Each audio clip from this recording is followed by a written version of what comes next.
but the bank Nifty is the one to focus on. It's now down 235 points. It's been relatively stronger of late, so it will be interesting to see if there's some buying at lower level or if this accentuates. Aditya Narayan is joining us, Head of Research Institutional Equities at Edelweiss. Aditya, good morning. Thanks much for joining us. This market's texture over the last 6 months has seen a tectonic shift. IT is at all-time high, Reliance is at all-time high, banks are 30 to 35% of their highs. Is this leadership change for good? Do you see more of that, or do you think financials will play catch up? So I'd actually split it into two parts. The first is some of the leaders that you're seeing will continue to trade the way they are, if not better, in particular the IT space, because I think there you've actually seen a structural change. So I think that bit of leadership, I think, is something that's actually going to sustain.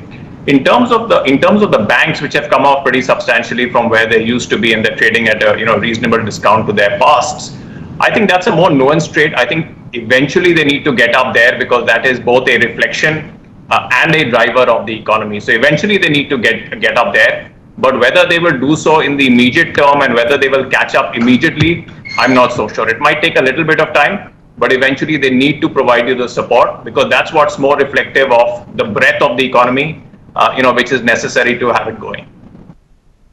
Actually, Aditya, I'm going to take from that question of Anuj and your answer.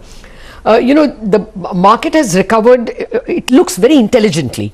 I mean, it's recovered in pharma, in IT, those who are either untouched or actually benefiting from the lockdown, as well, in a whole host of FMCG which would have captured informal market, and where consumption can't fall even in a disease-hit economy. But are there, even in these fortunate spaces, IT, pharma, FMCG, still valuation gaps? Will you be buying any of these? Yes, in many senses you will find valuation gaps there too, because you see the initial flush, and I wouldn't say it's very initial, but the initial part of the flush is really with known names, with bigger names, which actually have the first advantage in terms of business coming their way or investors going their way. I think because this is structural, tectonic potentially in the case of IT, but structural in the case of pharma, I think the second order impact also starts playing through over a period of time. So we see it in a very pronounced manner as far as IT is concerned, where we do believe the second tier is actually going to start benefiting now, and to some extent the operating leverage could well be higher there. And to a lesser extent, but to a reasonable measure, we think this will potentially flow through to the pharmaceutical space too. So it's been the leader so far. I think you will get a second level trade as the benefits start trickling through to them.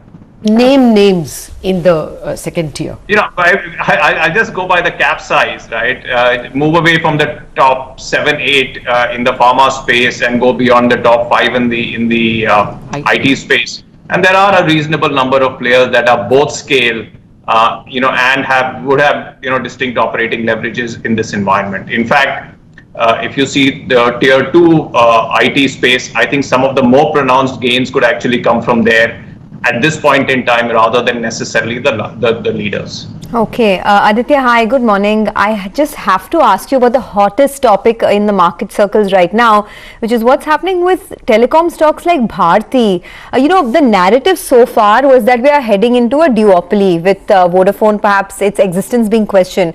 But now that doesn't seem to be the case anymore. Do you think that the best of the good news in stocks like Bharti is in the price, or is this still a structural story that you're betting on? See, I think there are there have been phases, right? The first phase was effectively who will survive, and within it, how many will survive. I think that phase is fundamentally over, and that's where you've seen a lot of both excitement and disappointment. I think the second phase, which is, data is oil kind of thinking, I think that still lies ahead. And even if you have a 3-player market, for a market the scale and size of India and the potential for growth, I would tend to believe 3 is a reasonable number. So I think it's just got broken into phases. The first phase was really getting a call in terms of who will survive and what will be the structure of the industry. I think that has played out, and that's why you're seeing this lull in some of these stocks. The second phase is where you will effectively say, hey, 3 is a very consolidated market and you have the potential to raise prices. You see, the first phase of that has really been done, but that was more a question of kind of survival or making sure you had the cash to pay for your commitments. I think the second one will be where you have three players, and the incentive to generate returns will actually keep going up as market share stabilize, as product stabilizes, and it's business as usual with eking out profitability progressively every year. So bottom line, I think there is a second phase. It might not start immediately, but I think you will operate with a second phase. Again, when you have industry structures change dramatically, then the pain or the gain can be more dramatic, which is what you've seen, up until a couple of months ago. The next phase will not be so dramatic, but I think it should be a phase of gain. Okay, one consensus trade and which played out beautifully, Aditya, is in the two-wheelers when COVID started, that we'll now move to private mobility instead of relying on public transport. But is that now overcrowded trade and is now perhaps an expensive trade, you think? Or, are you still comfortable buying names like, say, a Hero or a TVS Motor? So I would, put it in two or three buckets, right? The first is, fundamentally these are very good companies with very good cash flow. So I think that provides a little bit of a bedrock in terms of valuation support, particularly in times of dissonance or stress. And I think that's the first thing that effectively played out, right?